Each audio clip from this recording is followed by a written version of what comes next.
Right, now the Ian Parry Scholarship is awarded every year to celebrate and support the most talented young photojournalists documenting history around the world. It's named after the photojournalist Ian Parry, who was killed at the age of 24 while covering the downfall of the Romanian dictator Nicolae Ceausescu. This year there are 3 winners. We have 2 with us. Ezra Akayan from the Philippines for his work documenting the country's war on drugs. It's called Duterte's War on Drugs is Not Over. 2 photojournalists covered the Rohingya crisis, including Salahuddin Ahmad from Bangladesh for his work Through Despair, There is Hope. Welcome to you both. Congratulations. Fantastic news.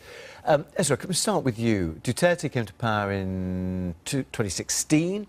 20,000 people have been killed in this war on drugs, several dozens each day. Tell us how you got involved and how you were able to chart this over that period of time. Well, in the beginning it was, when Duterte ran for the presidency, he promised this. He promised to kill criminals, people involved in drugs.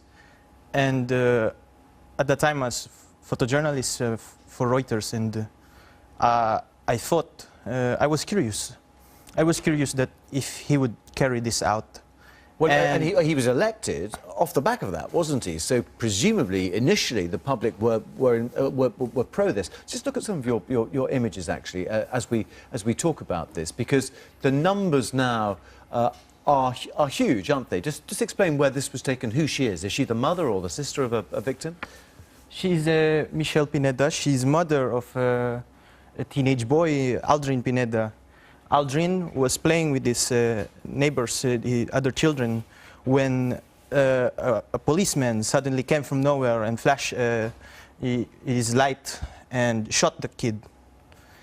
And the kid eventually died, and the police surrendered himself. And he said that it was an accident. That was his excuse.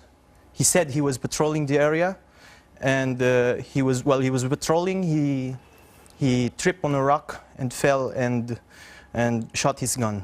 Okay, and the child died. So you see one family's grief there. But Salahuddin, you're based in Bangladesh. Yes. You have been documenting the plight of the Rohingyas. Yes. Hundreds of thousands of people there. Explain how you got involved in that project. I mean, obviously it's been international news. Yes. But why you specifically? And what did you want to bring to that story? Basically, I wanted to show of course, the world know they're very suffered by the Myanmar government. But once I went there, I saw the small hope on their eyes. The hope is they're thinking someday they can go back to their motherland. Let's just look at some of your pictures at well here. I mean, there doesn't really give the scale of the camp, does it? But it's a beautiful shot just with the water. Is this basically the way people look after themselves there? It was at the beginning. On that time, there was no aid and nothing over in the camp. But that's how they're settling their makeshift shelters, and yeah. Okay, and here, but when you were speaking to them and hearing their stories, do you get any sense of optimism that they are going to be able to return home? Because thus far, I think very few, if any, have. Yeah. Actually, she got burned in her own house. Her younger son, has been dead by the fire, and she wanted to help him, and then she also got burned. And she is now on that time she was in the Cox's Bazar hospital. Ezra, it's often said there's an image, is stronger than 1,000 words. Do you feel, as photojournalists, and I'll come to you in a minute, Salahuddin, that you are able to change attitudes? I mean, has your work been published in the Philippines? Has it struck a tone? Has it resonated, do you think, with people there?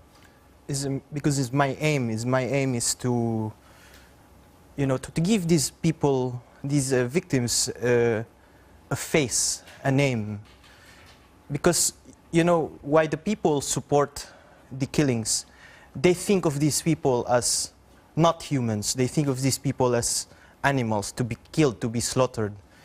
And this is why I try to remind people with my pictures that that these are people, they have loved ones, they have family that are left behind, who suffer in the wake of their death. I mean, you are concentrating on the innocent victims, the people who've been caught in the crossfire. What about the drugs lords, the drugs kingpins? Have you covered their killings as well? I've covered everything. I've covered big-time drug dealers who police say were big-time drug dealers. I've even covered politicians that have been killed because the president said that they were involved in drugs. Okay, and just very briefly, Salahuddin, for you, for the pictures you've taken, has it humanised them, do you think, as far as the Bangladeshis are concerned? Yeah, of course, because the world has a different view on that issue right now. All right, okay, we are out of time, but look, well done to both of you. Very well done. Fantastic images. That is it from me. We are back with another edition in a few minutes' time. Hope to see you then. Bye-bye.